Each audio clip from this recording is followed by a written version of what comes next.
Hello everyone, मैं miss SP pre learning platform study for you पर आप सभी का वेलकम करती हूँ। ये हमारा वीडियो लेक्चर नंबर लास्ट है, जो कि हमारा फर्स्ट चैप्टर चल रहा था। आज मेरे को आपको बताना है कोरोजन के बारे में। किसके बारे में? कोरोजन के बारे में। और मेरे को आपको बताना है रेंसिडिटी के बारे में। तो चलिए स्टार्ट करते हैं। सबसे पहले कोरोजन। कोरोजन होता क्या है? अगर देखो सिंपल वे में मैं आपसे बात करूं तो कोरोजन हम अपने एनवायरनमेंट में जो देखते हैं और हम उसको किस नाम से जानते हैं, वो है जंग। जंग आप सभी ने देखा है, बिल्कुल। ये किसके ऊपर लगता है? आपने मेनली इसको आयरन के ऊपर लगते हुए देखा होगा, है ना, जो कि रेडिश ब्राउन कलर का होता है। क्लियर? तो ये जो कोरोजन होता है ना, इसको अगर और ज्यादा हम डिटेल में डिफाइन करके इसकी प्रॉपर डेफिनेशन की बात करें तो आपको लिखना है when iron react with acid, moisture and air, it make corrosion. ठीक है, यानी कि जब आपका आयरन रिएक्ट करता है किस किस के साथ? एसिड के साथ, मॉइस्चर यानी कि नमी के साथ, और प्लस में एयर के साथ, तो क्या बन जाता है? कोरोजन बन जाता है। ठीक है, इसी अगर हम इसके एग्जांपल की बात करें तो होता है रस्टिंग ऑफ आयरन। आयरन के ऊपर रस्ट का सेटल डाउन हो जाना। अच्छा, रस्ट क्या होता है? देखो, रस्ट छोटे छोटे जंग के पार्टिकल।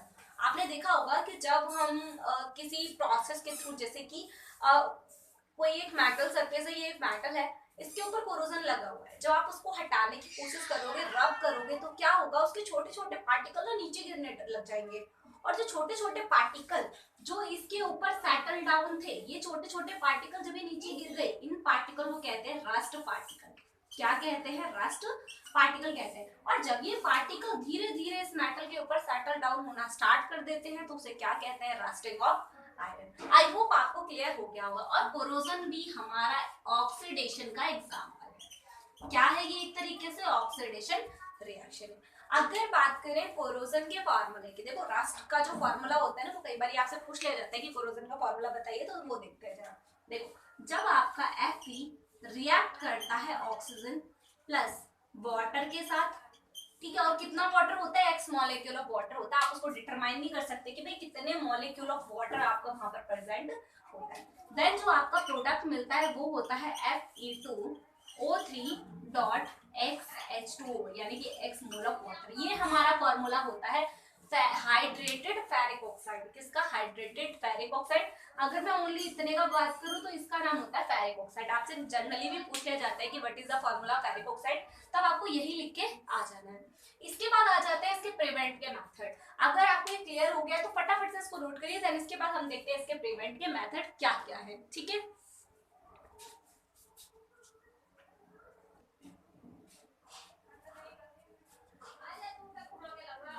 हाँ जी, देखिए अभी तक हमने बात करी थी कि किस तरीके से आप कोरोजन को डिफाइन करोगे या कोरोजन होता क्या है। अब आपको बात करनी है कि हम कोरोजन लगने से कैसे बचा सकते हैं। देखो, आपको क्या करना है, जो भी आपका मेटल है, आयरन है, उस आयरन और एयर के कांटेक्ट में, देखो उस मेटल को उस एयर या फिर मॉइस्चर या फिर एसिड के कांटेक्ट में नहीं आने देना है। नहीं आने देना है, इसका मतलब आपको उसके बीच में एक लेयर क्रिएट करवानी होगी, है ना। तो आप उस मेटल के ऊपर, यानी कि जो आयरन है उसके ऊपर कोई भी एक लेयर क्रिएट करवा दो, जिसकी वजह से वो दोनों आपस में रिएक्ट ना कर पाए। ठीक है, अच्छा तो क्या चीज करना होगा? देखो, या तो आप पेंट का यूज करते हैं ना, आपने देखा है आपके घरों में जो खिड़की दरवाजे होते हैं उनके ऊपर क्या कर देते हैं? पेंट कर देते हैं, जिससे क्या होता है कि कोरोजन नहीं लगता। पहली चीज। दूसरी चीज है ग्रीसिंग एंड ऑयलिंग। ऑयल का भी हम यूज करते हैं, किस लिए? कोरोजन को रोकने के लिए। तीसरी चीज है गैल्वेनाइजेशन। गैल्वेनाइजेशन थोड़ा सा अलग टॉपिक पड़ जाता है, क्योंकि गैल्वेनाइजेशन में हम इलेक्ट्रिसिटी के थ्रू जिंक की एक लेयर चढ़वा देते हैं मेटल के ऊपर। किसकी लेयर? जिंक की। यहाँ से कभी कभी एमसी क्वेश्चन देखने को मिल जाता है कि गैल्वेनाइजेशन में किसकी लेयर चढ़वाते हैं, तो किसकी? जिंक की। एनोडाइजिंग में हम एल्यूमिनियम की लेयर को चढ़वाते हैं, किसके ऊपर? मेटल के ऊपर। अब अगर मैं आपसे बात करूं कोरोजन कितने टाइप का होता है, तो कोरोजन होता है 3 टाइप्स का। कितने टाइप का? 3 टाइप्स का। आपने इसको 3 जगह देखा है। कहां पर? पहला है सिल्वर। सिल्वर पे आपने कैसा देखा है? सिल्वर। सिल्वर के ऊपर जो आपने कोरोजन देखी है वो कैसे कलर की होती है? ब्लैक कलर की होती है। कैसे कलर की कोरोजन होती है? ब्लैक। अगर मैं बात करूं और कौन सी कोरोजन होती है, और आपकी कोरोजन होती है ब्रास, कॉपर के ऊपर, सॉरी कॉपर लिखना है आपको यहाँ पे, कॉपर, कॉपर के ऊपर जो आपकी कोरोजन होती है ना, कॉपर के ऊपर कोरोजन होती है ग्रीन कलर की। एक होता है आयरन, आयरन के ऊपर तो आपने देख ही रखा है रेडिश ब्राउन कलर की कोरोजन होती है। तो ये हो गए आपके कोरोजन के टाइप्स, ठीक है, 3 टाइप्स के आपको कोरोजन देखने को मिलते हैं। देन इसके बाद अगर मैं बात करूं रेंसिडिटी क्या होती है, रेंसिडिटी को सिंपल वे में समझने का यही एक मेथड है। रेंसिडिटी क्या होता है, जो हमारा खाना काफी टाइम तक जब रखे रहता है ना, और उसमें क्या होता है कि बहुत ज्यादा ऑयली सी और बेकार सी स्मेल आने लग जाती है, ठीक है। तो जब ये ऑयली सी स्मेल आपकी है, उस खाने में मतलब बहुत अजीब सा टेस्ट आने लग जाता है ना, तो उस टाइम पे हम उसको कह देते हैं कि आपका खाना ना खराब हो गया है ना। तो यही आपका एक तरीके से रेंसिडिटी का पार्ट है। और इस रेंसिडिटी को हम रोकने के लिए क्या करते हैं, इस रेंसिडिटी को हम रोकने के लिए ना उसमें नाइट्रोजन गैस को फिल कर देते हैं।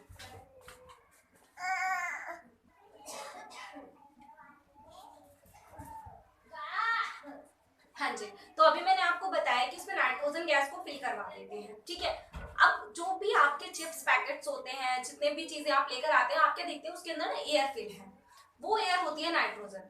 और इस नाइट्रोजन से पहले ना हाइड्रोजन गैस का यूज किया जाता था, बट वो इतनी ज्यादा इफेक्टिव नहीं रहती थी, आपका खाना लॉन्ग टाइम तक प्रिवेंट होकर नहीं रह पाता था, है ना।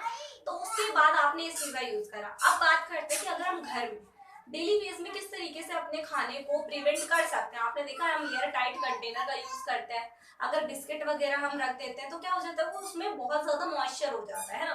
बट अगर आप उसको एयर टाइट कंटेनर में पैक करके रखेंगे ताकि ऑक्सीजन अंदर ना जा पाए, है ना, तो उस केस में वो आपका प्रिवेंट होकर रह जाएगा, है ना।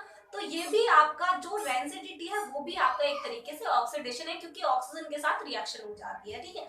तो इसी के साथ ही जो हमारा चैप्टर फर्स्ट है वो हो जाता है कंप्लीट। अगर आपको फिर भी कोई डाउट है किसी भी पॉइंट में, किसी भी टॉपिक में जो हमने डिस्कस करे, आप मेरे को कमेंट बॉक्स में बता सकते हैं। बाकी आप हमारा टेलीग्राम चैनल ज्वाइन कर सकते हैं, जहां पर आपके जो भी डाउट है वो सारे डाउट क्लियर हो जाएंगे। Thank you so much watching this video. मिलते हैं नेक्स्ट वीडियो लेक्चर में, जो कि आपका चैप्टर नंबर 2 होगा।